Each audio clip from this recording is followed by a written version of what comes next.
Congratulations. I thought you did such a great job in this. Thank you. How familiar were you or weren't you with the books before you started this? I was not familiar with them. My sister, who is a teacher, high school teacher, said, "Oh my God, Viola, you're doing Beautiful Creatures. You never told me that." I said, "Why was I supposed to tell you that?" She says, "Because it's a book and I love it." So that's when I was like, oh, it's a book, because Richard LaGravenese said, absolutely do not read the book.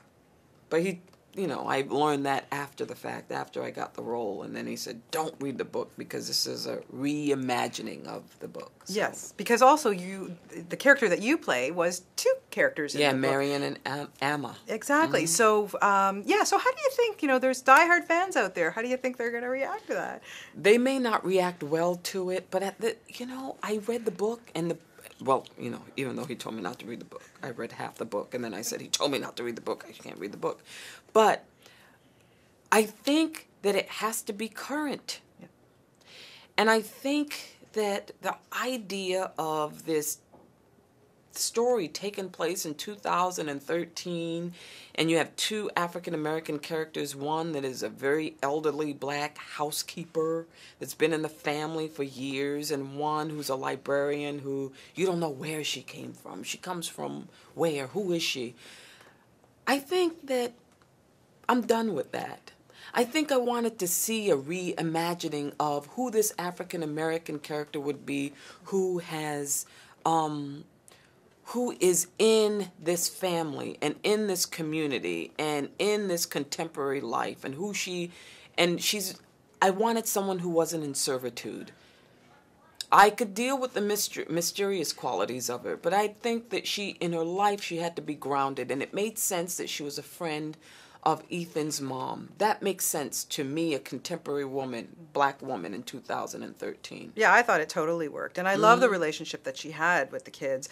For you to work with, these up-and-comers like Alden and Alice, what was it like for you? What does that do for you as an actor to work with these? It gives me energy. It reminds me of the passion I had when I was young. And you need those reminders because you lose it in the business. It's a hard business that people don't even get it. They really don't. There's not enough time. It is so hard, and you get so disillusioned with it at times, the business part of it. And it's nice to see the young actors who are coming up because they're so gung-ho. Even if it's blind, who cares? I still get a charge from it. And I get a charge from their courage and their boldness. And it's nice too, somebody like Alice, whose mom, of course, is Jane Campion. So she's got to bring something to the table that she's learned from her parents. Don't you think? Absolutely, yeah. And look who she's bringing it. She's bringing it from a woman who's absolutely brilliant. I'm sure that's some pressure there, but you never saw that. Yeah. You never saw that. She was like, I am who I am. That's amazing. Mm-hmm. And plus, let's face it, there are some amazing other actors in this film, too. You have great scenes with Jeremy Irons. I mean, to work with people like that must be a joy for you as well, I would think. Oh, yeah. When I knew I was working with them, I was like, oh, my God, I'm working with Jeremy Irons. And then my next thought was, I hope he's nice. And he was just beautiful. And he's funny. He's really funny, and he's a hippie. That's how I see him. He seems like a hippie, He's so relaxed. He's so casual, yeah.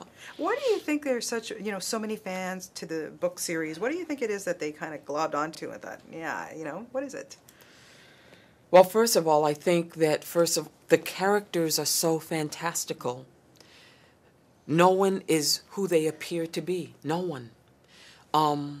I think all young people like the bully getting it in the end.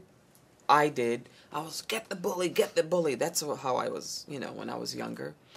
And I have been saying this all along. I think it's great when you have the past being an element into the story. That the whole storyline is this young girl deciding whether she was going to be good or evil. And I think a lot of young people are going through that, especially in the teen years, of fighting all that inner turmoil of who am I? What am I? And so I think that's what speaks to them. Yeah. You are so wonderful in every performance you do. I had the great pleasure of actually seeing you on Broadway as well, and I just sat there like with my mouth down to the floor. We're, honestly, so good.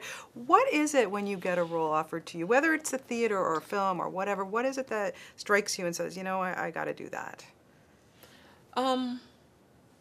You know, it's more complicated than that because sometimes I feel like I don't have the choice.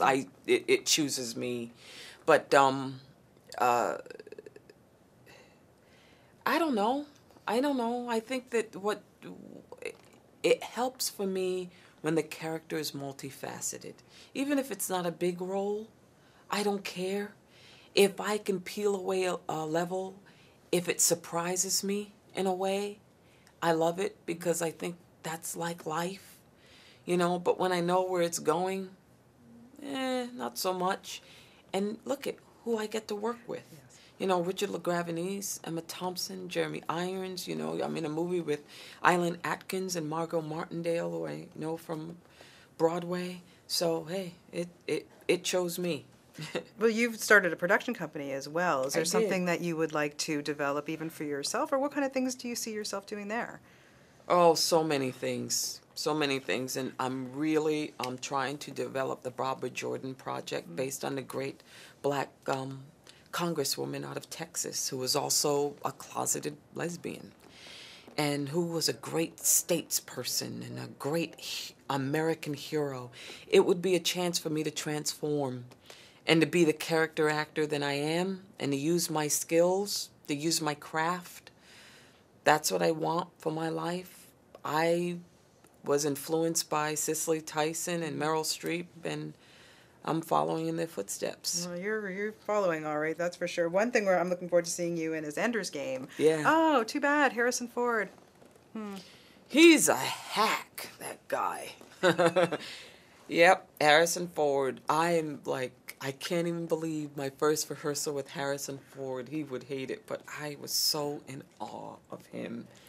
And oh my God, I can't even believe I'm in a movie with Harrison Ford.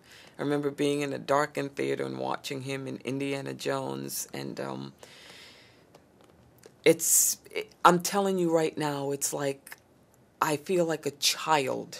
That's when I feel like I come to life and I say, my dreams have come true in moments like that, you know, to be able to play with Harrison Ford. Well, I look forward to that. Again, you did such a great job in this, and best of luck with everything. And I hope to see you should come do the stage in Toronto, because, you know, we do have a good theater town there. Oh, I know you do. Okay. I know all about Toronto. All right, so we're going to bring you on stage there. Okay. I'll be in the front row. Thank you so much. Lovely talking to you, Viola.